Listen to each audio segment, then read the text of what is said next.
The equation of displacement due to sound wave is, इसमें displacement की equation missing है, तो एक इन्फॉर्मेशन यहाँ से मिसिंग है, तो ये आपको लिखनी पड़ेगी। साउंड वेव की जो इक्वेशन दी थी वो दी थी S is equal to S naught sine square, displacement wave की इक्वेशन है ये, omega T minus K X. ये क्वेश्चन में मिसिंग है, ये होना चाहिए यहाँ पे, ठीक है। The equation of displacement due to sound wave is S is equal to S naught sine square omega T minus K X. If the bulk modulus of the medium is B, bulk modulus अगर आपका B है तो pressure wave की equation पूछ रहे हैं कि pressure wave का वेरिएशन जो है वो कैसे होगा। तो डिस्प्लेसमेंट वेव की इक्वेशन से प्रेशर वेव की इक्वेशन निकालने का मेथड आपको पता होना चाहिए। तो जो प्रेशर वेव का वेरिएशन होता है वो होता है minus bulk modulus into del S over partial derivative of displacement with respect to position. तो ये है, आपको अगर आपको डिस्प्लेसमेंट वेव की इक्वेशन पता हो तो वहाँ से आप प्रेशर का वेरिएशन फाइंड कर सकते हो। तो चलो डिफरेंशिएट करते हैं, देखते हैं क्या आने वाला है। तो माइनस बल्क मॉडुलस ये रहेगा, इसको डिफरेंशिएट करेंगे तो एस नॉट तो कांस्टेंट है, साइन स्क्वायर एक का हो जाएगा 2 times sign of omega T minus K X. ये तो सिर्फ पार का हुआ है, चेन रूल लगा रहे हैं। अब साइन को डिफरेंशिएट करेंगे तो साइन का हो जाएगा cos of omega T minus K x, और omega T minus K x को डिफरेंशिएट करोगे एक्स के रिस्पेक्ट में पार्शियल डेरिवेटिव, तो ये माइनस के आ जाएगा। तो ये जो पूरा टर्म है two sine A cos B, two sine theta cos theta वाला टर्म है, two sine theta cos theta, ये साइन टू थीटा का एक्सप्रेशन है।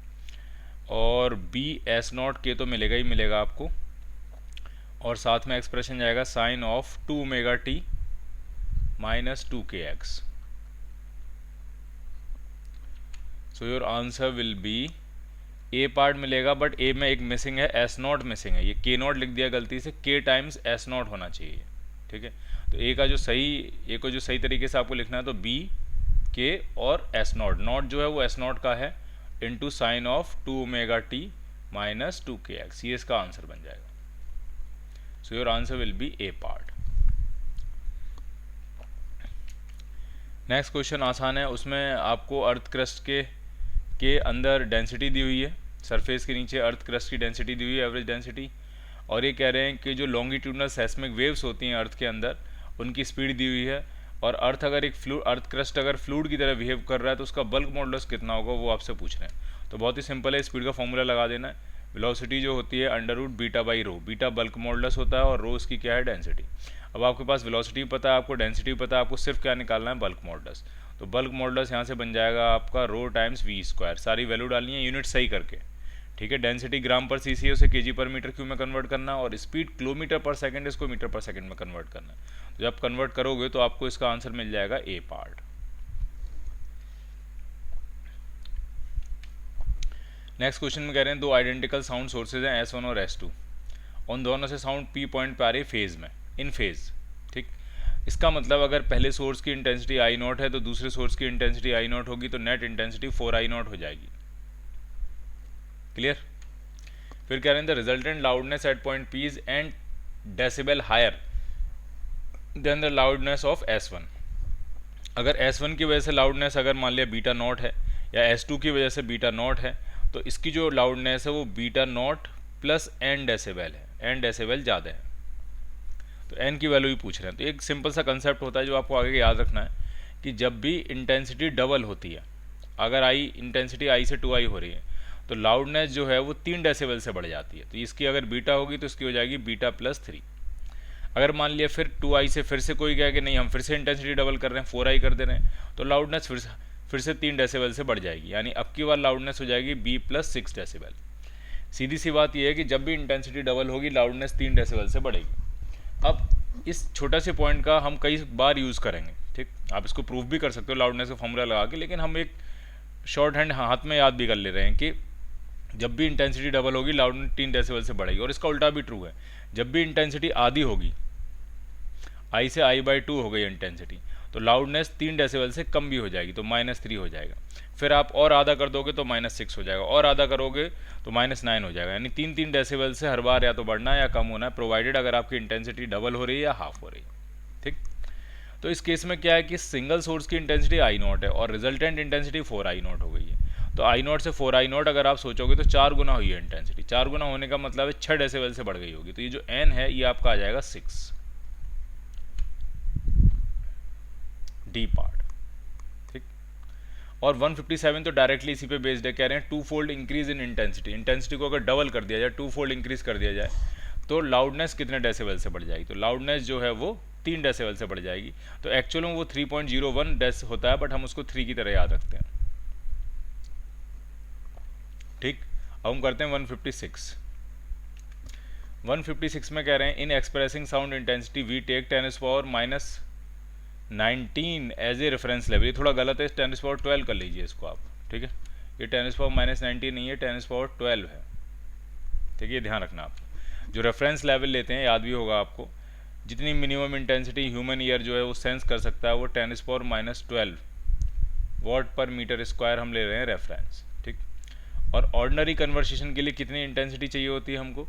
तो वो कह रहे हैं लगभग 10⁻6 what per metre square ordinary conversation के लिए हम यूज़ करते हैं।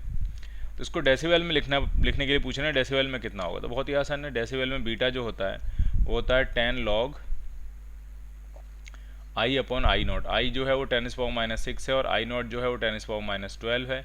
तो ये आ जाएगा 10 log ऑफ 10 ऊपर जाके 10⁻6 बन जाएगा, और 6 आगे आ जाएगा, तो ये 60 डेसिबल हो जाएगा। तो ऑर्डिनरी कन्वर्सेशन में जैसे मैं बोल रहा हूँ, तो ये like kind of ordinary conversation है। तो जो लाउडनेस मैं क्रिएट कर रहा हूँ वो लगभग 60 डेसिबल के आसपास होगी। C part.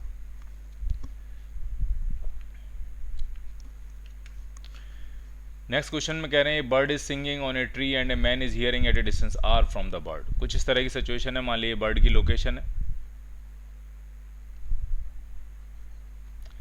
और पर्सन जो है वो यहाँ से आर डिस्टेंस पे है और कुछ इंटेंसिटी उसको सुनाई दे रही है आई। ठीक, फिर ये पूछ रहे हैं कि पर्सन बर्ड के कितना पास चले ताकि लाउडनेस जो है वो 20 डेसिबल से बढ़ जाए। मान लीजिए इंटेंसिटी आई है, लाउडनेस बीटा है। ठीक, फिर पर्सन जो है वो बर्ड की तरफ बढ़ा, मान लिया एक्स डिस्टेंस, और यहाँ जो लाउडनेस हो गई है मान लिया वो आई डैश हो गई है। ठीक है, और इंटेंसिटी जो है वो आई डैश हो गई और लाउडनेस जो है वो 20 डेसिबल से बढ़ गई, यानी यहाँ लाउडनेस हो गई होगी बीटा प्लस 20। ये है सिचुएशन। अब हमें इस x की वैल्यू निकालनी है, तो आराम से इक्वेशन बनाते हैं, कोई टेंशन नहीं। बीटा जो होगा वो कितना हो जाएगा? तो वो हो जाएगा 10 log I upon I not. Clear? जिसमें i की वैल्यू अगर आप सोचोगे तो i अगर बर्ड मान लिया p पार जनरेट कर रही है, p पार की साउंड जनरेट कर रही है, और i जो इंटेंसिटी वो r डिस्टेंस पे है, तो i जो हो जाएगा वो हो जाएगा p अपॉन 4πr²। बर्ड को हम ऐसा कर लेते हैं, ऐसा मान सकते हैं कि बर्ड जो है वो एक पॉइंट सोर्स की तरह काम कर रही है। फिर अगर हम बीटा प्लस 20 लिखें, कितना हो जाएगा बीटा प्लस 20? तो ये भी वैसे ही फॉर्मूला लगेगा 10 log I upon I not. अब i की जगह यहाँ हो जाएगा I dash upon I not, और आई डैश की वैल्यू कितनी होगी? तो आई डैश हो जाएगा p अपॉन 4π। r की जगह अब आपकी डिस्टेंस r माइनस एक्स बची है, बर्ड से डिस्टेंस r माइनस एक्स बची है, तो ये टोटल r थी यहाँ से यहाँ तक की, और ये x है, तो ये कितनी बची है आपकी? r माइनस एक्स बची है डिस्टेंस, तो ये आई डैश हो जाएगा। अब दोनों इक्वेशन को माइनस करते हैं, सेकंड माइनस फर्स्ट करते हैं, तो इधर तो बचेगा आपका 20। ठीक है, सेकंड माइनस फर्स्ट करेंगे तो कितना आ जाएगा? 20, और यहाँ क्या आ जाएगा? तो ये आ जाएगा 10 log m माइनस एन होता है log m अपॉन एन, तो ये जो बनेगा log I dash upon I. इनकी वैल्यू डालेंगे, ये कैंसिल आउट हो जाएगा, तो ये बनेगा आपका log आई डैश डालेंगे तो ये आएगा r upon R minus X का होल स्क्वायर।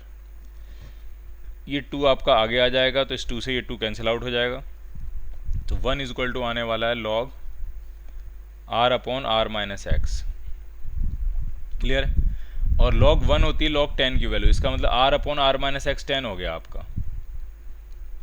तो बस हमें x निकालना है, तो x निकाल देते हैं, अब कोई बड़ा काम नहीं है। तो r is equal to 10r minus 10x, तो ये 10x इधर आ जाएगा, तो 10x आपका हो जाएगा 9r के बराबर।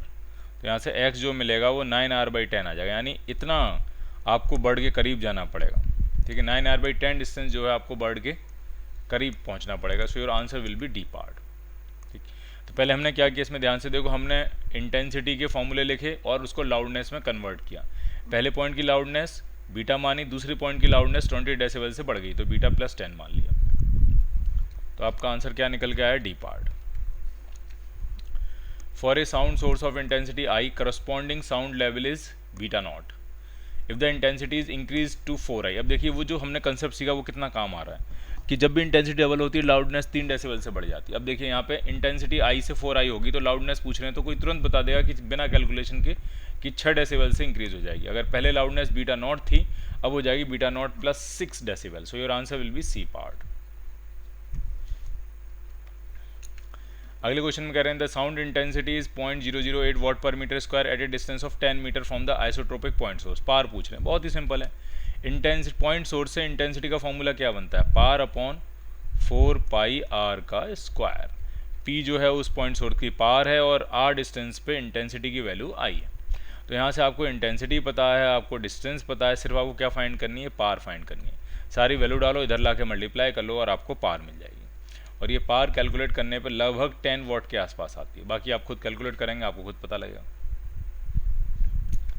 अगले क्वेश्चन में कहते हैं कि sound waves are emitted uniformly in all directions from a point source. The dependence of sound level beta in decibel. Distance के साथ वेरिएशन कैसा है वो पूछ रहे हैं आपसे, और इस तरह की जनरल एक्सप्रेशन लिखें। ठीक, तो बना लेते हैं, कोई मुश्किल नहीं है। बीटा का जो होता है फॉर्मूला वो होता है 10 log i upon I not. और i कितना होगा, तो पॉइंट सोर्स से अगर हम r डिस्टेंस पे देखेंगे तो वो जाएगा p upon 4 pi R square. अब इसको हमें फॉर्मेट देना है कि कौन से फॉर्मेट में मैच होने वाला, तो ये हो जाएगा 10 log और p upon 4 pi I not, तो मैंने एक साथ कर लिया, ठीक है, माइनस लॉग आर स्क्वायर अलग कर लिया। कौन सा फॉर्मूला लगाया मैंने, लॉग m अपॉन n का फॉर्मूला लगाया। लॉग m अपॉन n होता है log m minus log n। ठीक, ये पूरा एक कांस्टेंट बनने वाला है, तो ये पूरा मल्टीप्लाई हो गया, ये कांस्टेंट हो गया, इसका नाम a रख लेते हैं, माइनस, और ये जो 2 है ये आगे भी आ जाएगा और इस 10 से मल्टीप्लाई होगा, उसका नाम b रख लेते हैं, 20 को b बोला है, और ये बन जाएगा लॉग r। तो ये इस फॉर्मेट का हो गया। a क्या चीज़ है, तो a है आपका 10 log, पूरा कांस्टेंट है, p upon 4 pi I not, ये a है। और b क्या है, b, तो b मुझे लग रहा है b है आपका 20। तो इस फॉर्मेट का जो है वो लाउडनेस का फॉर्मूला बनने वाला है डिस्टेंस के साथ। So your answer will be C part. Next question में कह रहे हैं point source is emitting sound in all direction. The ratio of distance of the 2 points from the point source where the difference of loudness is 3 decibel. बहुत simple है, loudness का difference 3 decibel है तो पक्का इंटेंसिटी डबल हुई है, तो पक्का डिस्टेंस जो है वो 1/√2 टाइम्स हुई होगी। ठीक है, बना लेते हैं, अब बना लेते हैं इसको। लाउडनेस को 3 डेसिबल से बढ़ाना है, तो इसका मतलब ये पक्का है कि पहले इंटेंसिटी आई रही होगी, बाद में 2i हो जाएगी। ठीक, तो अगर i के लिए डिस्टेंस r है और 2i के लिए डिस्टेंस लेट से r डैश है, 2i की डिस्टेंस कम होगी डेफिनेटली, तो हम ये लिख सकते हैं कि i is proportional to 1/r square और 2i is proportional to 1/r dash का स्क्वायर, ये बनेगा। तो अगर हम इनको डिवाइड करेंगे तो 1/2 जो आ रहा है वो आपका आ जाएगा r डैश अपॉन r का होल स्क्वायर। तो r डैश अपॉन r जो डिस्टेंस आएगी वो 1/√2 हो जाएगी। ठीक है, तो डिस्टेंसेस का रेशियो जो आएगा वो क्या आ जाएगा, 1/√2। मैं फिर से कह रहा हूँ कि लाउडनेस में अगर 3 डेसिबल का डिफरेंस है तो इंटेंसिटी डबल हुई होगी। इंटेंसिटी डबल होने के लिए डिस्टेंस को कम होना पड़ेगा, और डिस्टेंस कितना कम हो जाएगी, तो 1/√2 टाइम्स कम होगी डिस्टेंस। पहले अगर r रही होगी तो बाद में r/√2 हो जाएगी, तब जाके इंटेंसिटी डबल होगी और लाउडनेस 3 डेसिबल से बढ़ेगी। अगले क्वेश्चन में कह रहे हैं in a sound wave to increase the intensity by a factor of 10। Intensity 10 के फैक्टर से बढ़ा रहे हैं, तो प्रेशर एम्पलीट्यूड कितने फैक्टर से चेंज करना पड़ेगा। तो इंटेंसिटी का फॉर्मूला प्रेशर के टर्म्स में क्या होता है, तो इंटेंसिटी का फॉर्मूला प्रेशर के टर्म्स में, प्रेशर एम्पलीट्यूड के टर्म्स में बेसिकली, तो ये होता है डेल्टा पी मैक्स का स्क्वायर अपॉन 2ρv। ये है इंटेंसिटी, ये है प्रेशर एम्पलीट्यूड, रो डेंसिटी और v वेलोसिटी। तो यहाँ से साफ पता लग रहा है अगर इंटेंसिटी को आपको 10 गुना करना है तो प्रेशर एम्पलीट्यूड को √10 टाइम्स करना पड़ेगा, तब उसका स्क्वायर करके 10 टाइम्स हो जाएगा। सो your answer will be A part. तो 63 का जो आंसर बनेगा वो बनेगा ए पार्ट।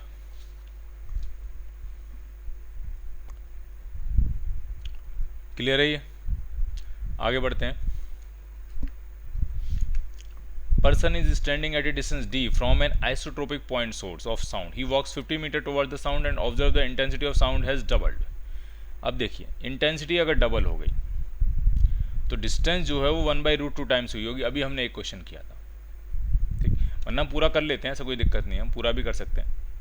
मान लिया पहले डिस्टेंस r थी तो इंटेंसिटी i थी, फिर कह रहे हैं जब वो 50 मीटर ट्रैवल कर रहा है, 50 मीटर ट्रैवल करके अब नई डिस्टेंस कितनी हो जाएगी, तो नई डिस्टेंस जो हो जाएगी वो हो जाएगी r-50, ये नई डिस्टेंस होगी। तो यहाँ इंटेंसिटी डबल हो गई है, इंटेंसिटी 2i हो गई है। तो हमें इनिशियल डिस्टेंस निकाल रहे हैं, मतलब r निकालनी है, r उन्होंने तो d लिखा है, हम r लिख रहे हैं, r डिस्टेंस हमें निकालनी है। तो बहुत ही आसान है, i किसके प्रोपोर्शनल है, 1 डिस्टेंस के स्क्वायर के। तो पहले हम लिखेंगे i, फिर लिखेंगे 2i इज इक्वल टू हो जाएगा आपका, पहले होगा आपका r स्क्वायर और बाद में हो जाएगा r-50 का स्क्वायर, इनवर्स रेशियो है ना, तो ये कैंसिल आउट हो जाएगा, तो ये मल्टीप्लाई कर लेते हैं। तो r स्क्वायर जो आ रहा है वो आ जाएगा 2 टाइम्स r-50 का होल स्क्वायर। अब ऐसा करते हैं, दोनों तरफ अंडर रूट ले लेते हैं, तो r इज इक्वल टू आ जाएगा √2 टाइम्स r-50, तो r इज इक्वल टू आ जाएगा √2r -50√2, 50√2 को इधर ले आते हैं, 50√2 पॉजिटिव हो जाएगा, और r इधर से कॉमन ले लेते हैं तो √2 -1 हो जाएगा, इसको डिवाइड कर लेते हैं, ये आंसर आ जाएगा। ये इसको नीचे ले आए, तो ओरिजिनल डिस्टेंस जो थी वो थी 50√2 upon √2 -1, so your answer will be B part. A person is talking in a small room and the sound intensity level is 60 decibel everywhere within the room, यानी एक पर्सन की वजह से रूम में जो लाउडनेस है वो 60 डेसिबल हो जाती है। आराम से बात कर रहा होगा, नॉर्मल टॉकिंग 60 डेसिबल। अब कह रहे हैं अगर 8 लोग एक साथ बात करना शुरू कर दें तो क्या होगा, ठीक। तो अगर एक पर्सन की बात करें और एक पर्सन की वजह से मैं कह रहा हूँ इंटेंसिटी आई है और उसकी लाउडनेस जो है वो 50 डेसिबल है, ठीक। तो अगर 8 लोग बात करेंगे एक साथ, तो और ये कोहेरेंट सोर्सेज तो है नहीं, ये तो सब इनकोहेरेंट सोर्सेज हैं, तो इनकोहेरेंट सोर्सेज में नेट इंटेंसिटी सिंपल सम होता है, सिंपल एल्जेब्रिक सम होता है इंटेंसिटीज़ का। तो अगर 8 लोग बात करेंगे तो इंटेंसिटी 8i हो जाएगी। अब लाउडनेस कितनी होगी, तो इंटेंसिटी i से 8i हो रही है। अब आप खुद बताओ, 2 × 2 × 2 3 बार करना पड़ेगा कि नहीं। तो जब इंटेंसिटी डबल होती है तो लाउडनेस 3 डेसिबल से बढ़ जाती है, +3, फिर डबल की भी डबल हो गई तो फिर से 3 डेसिबल से बढ़ जाएगी, और फिर अब डबल की भी डबल हो गई तो फिर से 3 डेसिबल से बढ़ जाएगी। आई से पहले हुई 2i मैंने सोचा पहले, फिर 2i से फिर मैंने 4i का सोचा, और 4i से फिर मैंने 8i का सोचा, यानी अब 8 लोग जब बात करेंगे तो टोटल इंटेंसिटी आपकी 69 डेसिबल होगी। So your answer will be B part. तो ये जो इंटेंसिटी डबल होकर लाउडनेस 3 डेसिबल से बढ़ने का ये जो खेल है ये काफ़ी ज़रूरी है, और ये बहुत सारे न्यूमेरिकल्स हमारी काफ़ी हेल्प करता है, बहुत सारी कैलकुलेशन हमारी बच जाती है।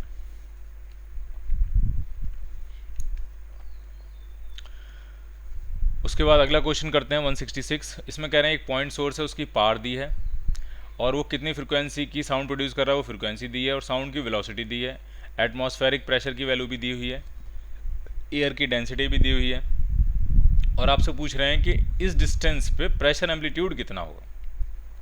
तो पहले इस डिस्टेंस पे इंटेंसिटी निकालते हैं। तो इंटेंसिटी जो का फॉर्मूला होता है वो होता जाएगा पावर अपॉन 4πr², और इंटेंसिटी प्रेशर एम्पलीट्यूड के टर्म्स में क्या फॉर्मूला होता है, तो वो होता है डेल्टा पी मैक्स का स्क्वायर, डेल्टा पी मैक्स का मतलब है pressure amplitude, upon 2ρv। Clear. तो आपको क्या करना है, आपको ये वाली चीज़ फाइंड करनी है, प्रेशर एम्पलीट्यूड, ठीक है। अब आप देखो आपके पास क्या क्या है, आपके पास पावर है, आपके पास डिस्टेंस है मतलब इंटेंसिटी है, फिर आपके पास डेंसिटी भी है और आपके पास वेलोसिटी भी है, तो आपके पास सब कुछ है। इवन एटमॉस्फेरिक प्रेशर की तो यहाँ जरूरत भी नहीं पड़ रही है। तो आप सारी वैल्यू डालोगे, सॉल्व करोगे, और आपको क्या मिल जाएगा, आपको प्रेशर एम्पलीट्यूड आपको यहाँ से मिल जाएगा। क्लियर। कैलकुलेशन थोड़ी सी रहेगी।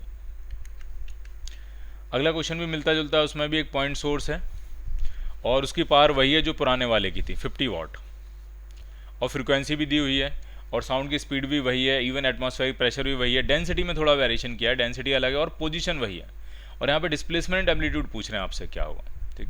तो एक तरीका तो आप ये कर सकते हो कि पहले प्रेशर एम्पलीट्यूड ही निकाल लो, फिर वहाँ से डिस्प्लेसमेंट एम्पलीट्यूड निकालेंगे। प्रेशर एम्पलीट्यूड का तरीका क्या था कि पावर को पहले इंटेंसिटी निकाल लें, पावर अपॉन 4πr², तो ये बन गई इंटेंसिटी, और इंटेंसिटी होती है आपका डेल्टा पी मैक्स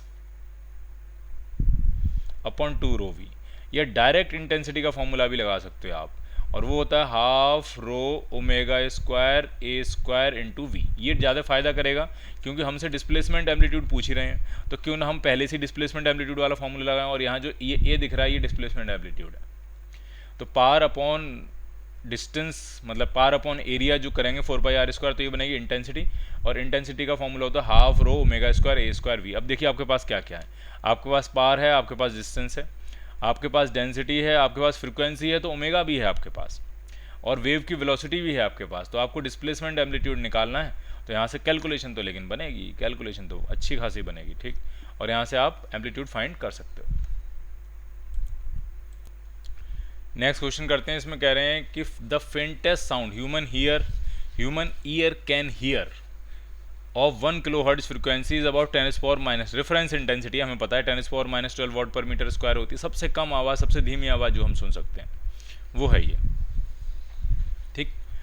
और आपको डेंसिटी दी हुई है एयर की, डेंसिटी ऑफ एयर दी है 1.5 kg/m³, और वेलोसिटी ऑफ साउंड भी दे रखी है, और आपसे सिंपली प्रेशर एम्पलीट्यूड और डिस्प्लेसमेंट एम्पलीट्यूड पूछ रहे हैं। तो बहुत ही सिंपल है, इंटेंसिटी आपको पता है, तो डिस्प्लेसमेंट एम्पलीट्यूड निकालना है, तो सीधा फॉर्मूला लगाएंगे half rho omega square A square into V. सब कुछ पता है आपको, यहाँ से डिस्प्लेसमेंट एम्पलीट्यूड निकाल लो। और जब डिस्प्लेसमेंट एम्पलीट्यूड आ जाए तो प्रेशर एम्पलीट्यूड आप डायरेक्ट निकाल सकते हो। डेल्टा पी मैक्स जो होता है वो होता है आपका बी ए के, बी बल्क मॉडुलस है, ए डिस्प्लेसमेंट एम्पलीट्यूड है, और के जो है, के क्या है, के है आपका 2π/λ वेव नंबर है, ठीक है। तो आप ऐसा कर सकते हो कि बल्क मॉडुलस की वैल्यू रिप्लेस कर सकते हो, बल्क मॉडुलस या वेलोसिटी की वैल्यू जो होती है वो होती है √β/ρ, तो बल्क मॉडुलस आ जाएगा ρv², तो बल्क मॉडुलस बन जाएगा आपका ρv² इंटू ए इंटू के की वैल्यू डाल सकते हो वेलोसिटी से, वेलोसिटी होती है ω/k, तो के बन जाएगा आपका ω/v, और एक v से एक v क्या हो जाएगा, कैंसिल आउट। तो जो प्रेशर एम्पलीट्यूड आ जाएगा वो आ जाएगा ρva। अब आप देखो, आपने पहले पार्ट में आपने डिस्प्लेसमेंट एम्पलीट्यूड निकाल ही लिया है, ओमेगा आपको पता ही है, फ्रीक्वेंसी पता है तो ओमेगा पता है, वेव की वेलोसिटी भी आपको दे ही रखी 300, और आपको डेंसिटी भी दी हुई, तो सारी वैल्यू आप डालोगे तो यहाँ पे प्रेशर वेव का एम्पलीट्यूड आपको मिल जाएगा, और वो आएगा 3 × 10⁻⁵, और डिस्प्लेसमेंट वेव का एम्पलीट्यूड आएगा 1/3π × 10⁻⁻10। वैल्यूज उन्होंने इस तरह से दी हुई हैं ताकि कहीं कोई वैसी कैलकुलेशन नहीं पड़ेगी आपको, ठीक है, अंडर रूट निकालना पड़ जाए, ऐसा कुछ नहीं पड़ेगा आपको, ठीक है। आराम से सारी चीज़ें सॉल्व होकर आराम से आपका आंसर मिलेगा, एकदम neat and clean. So your answer will be A part. Calculate लेकिन आपको खुद ही करना है। उसके बाद 169 पे चलते हैं। इसमें क्या है, एक स्ट्रेट लाइन सोर्स है, सोर्स जो है वो स्ट्रेट लाइन सोर्स है, इस तरह का सोर्स है, एक स्ट्रेट लाइन सोर्स, ठीक। और उसकी पार आपको दी हुई है, ठीक है, ये टोटल पार लाइन की दी हुई है ये आपको, और उस स्ट्रेट लाइन सोर्स से r डिस्टेंस पे एक सिलेंड्रिकल सरफेस है, इस तरह की सरफेस है। और ये जो सरफेस है, थोड़ा और ढंग से बनाता हूँ मैं, सरफेस कुछ इस तरह की है, इस तरह की सरफेस है, और सरफेस पे जो रेडिएशन गिर रहा है परपेंडिकुलर गिर रहा है, तो ये पूछ रहे हैं कितनी एनर्जी पर सेकंड यहाँ रिसीव हो रही है, ये जो सिलेंड्रिकल डिटेक्टर है यहाँ कितनी एनर्जी पर सेकंड रिसीव हो रही है। तो आसान तरीका है बिल्कुल एकदम, आप पहले यहाँ पे इंटेंसिटी निकालोगे कितनी होगी, और इंटेंसिटी में इसके एरिया से मल्टीप्लाई कर देना, तो ये जो पावर रिसीव कर रहा होगा PR मैं इसको लिखूँ, वो हो जाएगी एनर्जी पर सेकंड जो रिसीव करेगा। क्योंकि आंसर लिखा तो उन्होंने what sound energy is intercepted by an acoustic cylindrical detector, sound energy, लेकिन फिर लिखा है इन मिली वॉट, यानी आपको पार चाहिए, पर सेकंड कितनी एनर्जी वो उस पर डिटेक्ट पड़ेगी, पर सेकंड कितनी एनर्जी उसके परपेंडिकुलर सरफेस पे रीच होगी, ये पूछ रहे हैं आपसे। तो अगर मान लिया लाइन सोर्स की पार P है, तो r डिस्टेंस पे इसकी जो इंटेंसिटी होगी वो बनेगी P अपॉन लाइन सोर्स का फॉर्मूला होता है 2πRL, ये क्लियर। तो ये बन जाएगी इंटेंसिटी, और इंटेंसिटी में इस सिलेंड्रिकल डिटेक्टर के एरिया से मल्टीप्लाई करोगे तो ये पार कितनी रिसीव होगी आपको मिल जाएगी, ठीक है। सारी वैल्यू आपको दी हुई है, और कैलकुलेशन इसमें भी बहुत आसान है, ठीक है। पाई की वैल्यू 22/7 डालनी है आपको, बहुत आराम से कैलकुलेट होगा, और आराम से आपको एक आंसर मिलेगा, और आंसर मिलेगा इसका ए पार्ट, ठीक। करना चाहें तो हम कर भी सकते हैं। देखिए इंटेंसिटी कितनी आ जाएगी, तो पार कितनी है 2.2 × 10⁻⁴ अपॉन सिलेंडर का एरिया 2πRL होता है, 2 पाई डालेंगे 22/7, R कितना दिया है 7 मीटर, और L कितना दिया है 10 मीटर। ये हो गई आपकी इंटेंसिटी। इंटेंसिटी में उस सिलेंड्रिकल सरफेस के एरिया से मल्टीप्लाई कर लेंगे, और वो है 2.4 सेंटीमीटर स्क्वायर, तो इनको 10⁻⁴ से मल्टीप्लाई करेंगे, और ये मीटर स्क्वायर, ये वॉट, ये आंसर बनेगा। अब मिली वॉट बनाना है तो हम बना ही लेंगे लास्ट में, तो जरा कैंसिल करते हैं क्या हो जाए, तो 10⁻⁴ से 10⁻+4 कैंसिल आउट हो जाएगा। ये दोनों पॉइंट अगर हम हटा देंगे तो ये नीचे 1000 हो जाएगा, और 22 से ये 22 कैंसिल, 7 से ये 7 कैंसिल, 2 से ये कैंसिल करेंगे 12 टाइम। देखिए कितनी आसान कैलकुलेशन बची, 12/1000 वाट। 12/1000 वाट को कोई सिंपली कह सकता है 12 milliwatt. So your answer will be A part. इतनी अच्छी कैलकुलेशन दी है इन्होंने। नेक्स्ट क्वेश्चन में कह रहे हैं when A sound wave is reflected from A wall the phase difference. ठीक, तो वॉल जो है इसके बारे में समझना है। अगर डिस्प्लेसमेंट वेव के लिए बात करी जाए तो वॉल जो है वो डेंसर मीडियम है, और डेंसर मीडियम से जब भी कोई वेव टकराती है तो उसमें पाई का फेज डिफरेंस आ जाता है। ऊपर से आई होगी, जाएगी ये नीचे से। ठीक, लेकिन कब? जब वो डेंसर मीडियम की बाउंड्री से टकराती है। तो दीवार जो है, वॉल जो है वो साउंड वेव के लिए डेंसर मीडियम है, और डिस्प्लेसमेंट वेव के लिए वॉल जो है वो डिस्प्लेसमेंट वेव के लिए डेंसर मीडियम है। तो जब डिस्प्लेसमेंट वेव इसमें हिट करेगी तो डिस्प्लेसमेंट वेव में पाई का फेज डिफरेंस आएगा, पाई का फेज डिफरेंस। यहाँ पे डिस्प्लेसमेंट वेव का नोड बनता है और ये डेंसर मीडियम है और पाई का फेज डिफरेंस आएगा। लेकिन जब यही बात प्रेशर वेव के लिए करी जाएगी तो प्रेशर वेव का वॉल पे बनता है एंटी नोड, और डिस्प्लेसमेंट वेव के लिए दीवार जो है वो फिक्स्ड एंड की तरह बिहेव कर रही है, फिक्स्ड एंड की तरह। लेकिन प्रेशर वेव के लिए जो वॉल है वो फ्री एंड की तरह बिहेव कर रही है, तभी तो यहाँ एंटी नोड बन रहा है।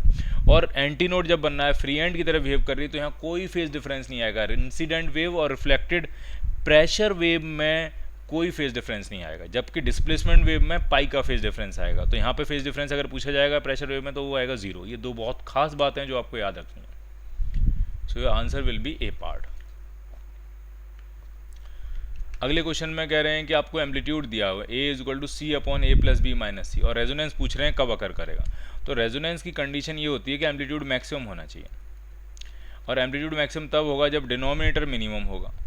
और डिनोमिनेटर मिनिमम इस केस में पता लग रहा है वो तब है कि बी पार्ट में, कि अगर बी आपका 0 हो जाए और ए और सी बराबर हो जाए तो डिनोमिनेटर 0 हो जाएगा। डिनोमिनेटर 0 हो जाएगा तो एम्पलीट्यूड इन्फानाइट अप्रोच करेगा। तो रेजोनेंस कब अकर करेगा? Answer will be B part.